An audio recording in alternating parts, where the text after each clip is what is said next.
मेरे परम प्रिय परमात्मा के लाडले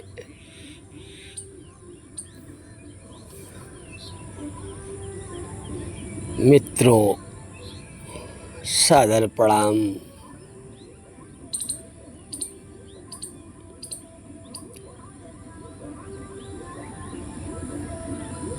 मुश्किलें होती हैं या आसान, बड़ी मुश्किल से और आदमी बनता है इंसान बड़ी मुश्किल से।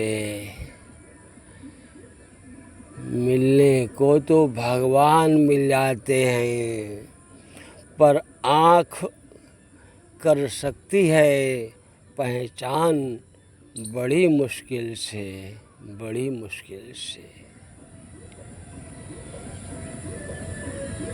मेरे प्यारे साथियों,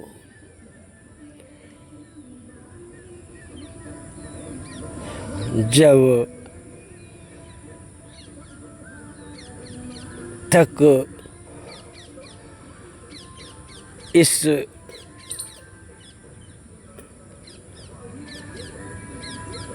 मनुष्य का जन्म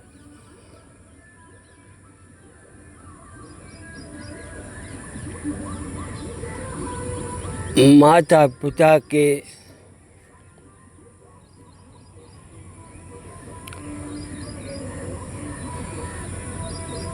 रास्ते से हुआ, उस समय वह बच्चा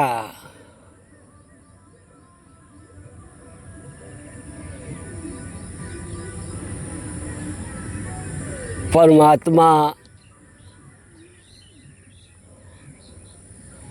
था और इंसान था, क्योंकि वह अपने अंदर ही आनंदित था। और जब तक माँ की गोद में खेला, माँ के बिना उसे कुछ अच्छा नहीं लगा। माँ ही उसकी परमात्मा रही। माँ पिता की छाया में 4-5 वर्षों तक रहे। बच्चे को दुनिया का कोई पता नहीं था, तब वो इंसान था। और जैसे ही बाहर गलियों में खेलने गया, अपने साथियों मित्रों से मिला, वहीं से वह आदमी बन गया।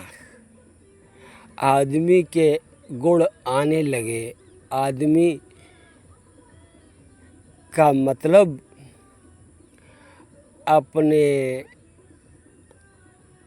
परमात्मा को भूल जाना, अपने स्वभाव को भूल जाना और संसार के वातावरण में मौज करना। संसार का मतलब ही है कि जो उलझा दे वही संसार है। और जैसे जैसे उम्र बीतती है, वैसे वैसे वह जो इंसान से आदमी बन गया, वह संसार में उलझने के लिए आतुर हो गया। खुशी से, मजबूरी से नहीं।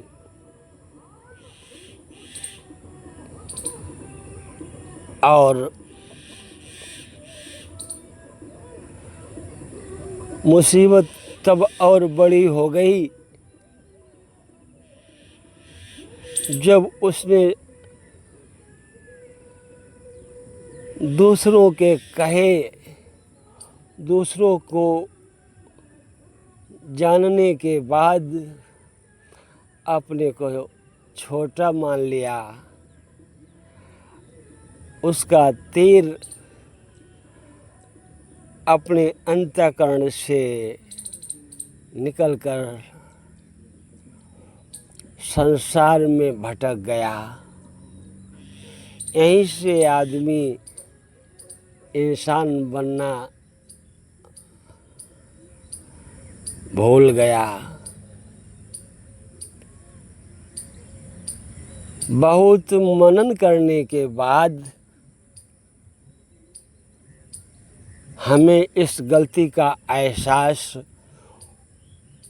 होता ज़रूर है, लेकिन तब तक बहुत देर हो जाती है मेरे प्यारे साथियों। नहीं तो अपनों से दूर कोई होना नहीं चाहता, लेकिन अपने बदलते रहते हैं और पहले वाले जो अपने थे वो दूर मालूम पड़ते हैं। ये बहुत बड़ी गलती हो जाती है, जबकि सज्जन का काम है कि संसार ही पूरा हमारा परिवार है। परमात्मा के गुण जब प्रकट हो जाएं, इंसान बन जाता है प्राणी। इंसान का मतलब ही है कि हम ऐसा मनन करें, ऐसा मनन करें कि हमें अपनी खोई हुई स्मृति आ जाए। जिसको हमने खो दिया वो स्मृत हो जाए। खोया क्या है ये जानना बहुत ज़रूरी है। खोया तो सबने है इस संसार में उलझने के कारण। इसी को माया कहते हैं परमात्मा की। और उस परम सत्ता के सम्मुख थे जब संसार में आए थे, और ये क्या हो गया, उसको हमने विसार दिया, भुला दिया इस संसार के ही कारण, और मुश्किलों में पड़ गए।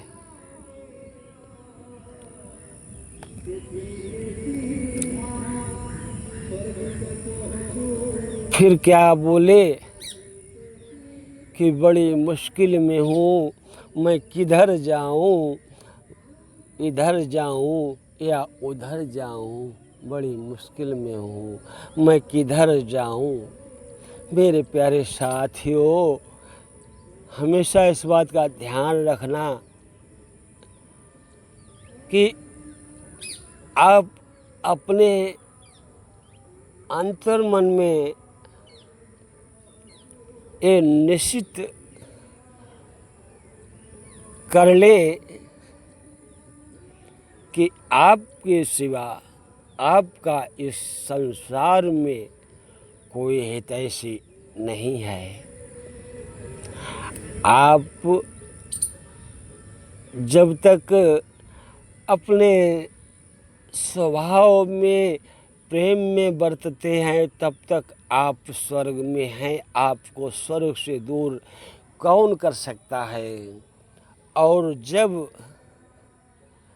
आप अपने स्वभाव को छोड़कर दूसरों के बहकावे में आकर दूसरों की बात मानकर उनके जैसा जीने का प्रयास करने लगते हैं, उसी क्षण नरक की शुरुआत होती है। कोई नहीं बच पाता है। ऐसी घटना इस संसार में होती है। तभी तो कहा गया है कि परमात्मा की माया बहुत प्रबल है, इससे कोई नहीं बच पाया।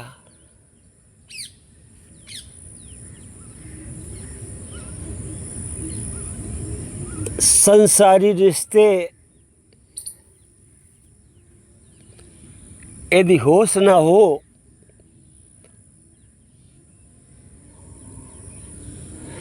तो खोते चले जाते हैं, खोते चले जाते हैं, जिनसे हमें सब कुछ मिला, अनुभव मिला, उठने बैठने का ज्ञान मिला, अच्छे संस्कार मिले, उनको जब छोड़ना शुरू कर दिया, वहीं से भूल हो गई और मुश्किलें बढ़ गईं। तभी तो कहा है, कोशिशें कोई लाखों भले ही करे, कोशिशें कोई लाखों भले ही करे, पर सद्गुरु बिना ज्ञान मिलता नहीं। फिर आवश्यकता पड़ती है कि कोई ऐसा गुरु मिल जाए जो उस परमात्मा की ज्योति में अपनी ज्योति को मिलाए बैठा है, तो उसके ज्योति के प्रकाश से हमारे भूली हुई अनमोल यादें वापस आ जाएं। ये शरीर क्या है? जन्म से मृत्यु तक एक लहर है, और लहर सदा नहीं रहती है, ये सब कोई जानता है। और जिससे लहर उठी है वह शाश्वत परमात्मा का स्वरूप कभी मिटता नहीं है। ऐसा जानकर निश्चिंत हो जाओ, लहर आई तो चली जाएगी। लहर का एहसास ही संसार का एहसास है। उस लहर में उलझने से हम अपने मूल स्वरूप को, अपने घर को भुला कर दूसरों के घरों में सुख शांति पाने की इच्छा करेंगे तो कितनी बड़ी गलती होगी। हमारा भला नहीं होगा, हमारा कल्याण नहीं होगा। अगर कल्याण चाहते हैं तो लौट आओ जहाँ पर बचपन में थे। तभी कहा जाता है कि वृद्धावस्था में प्राणी को बचपन जैसा हो जाना चाहिए, बच्चों जैसा हो जाना चाहिए। इसका मतलब ये नहीं है कि बच्चों जैसे नटखट हो जाना चाहिए, शैतान हो जाना चाहिए। इसका मतलब बस इतना ही है कि जब बच्चा पैदा हुआ था तो इंसान था, परमात्मा ही था, ब्रह्म स्वरूप था। इस बात को कहने का बस यही मतलब है कि वृद्धावस्था में बचपन जैसे हो जाओ। तो परमात्मा तुमसे दूर नहीं हो पाएंगे। सर्वसमर्थ होते हुए भी आप से परमात्मा दूर नहीं हो सकता है। कारण कि परमात्मा का ही तो ये संसार है जिसमें सभी उलझे हैं, और इस संसार में और परमात्मा में कोई भेद नहीं है। जब भेद दिखाई देता है तो उसमें केवल यही कारण है कि हम गुण और दोष देखकर अच्छा और बुरा जानने और मानने लगते हैं।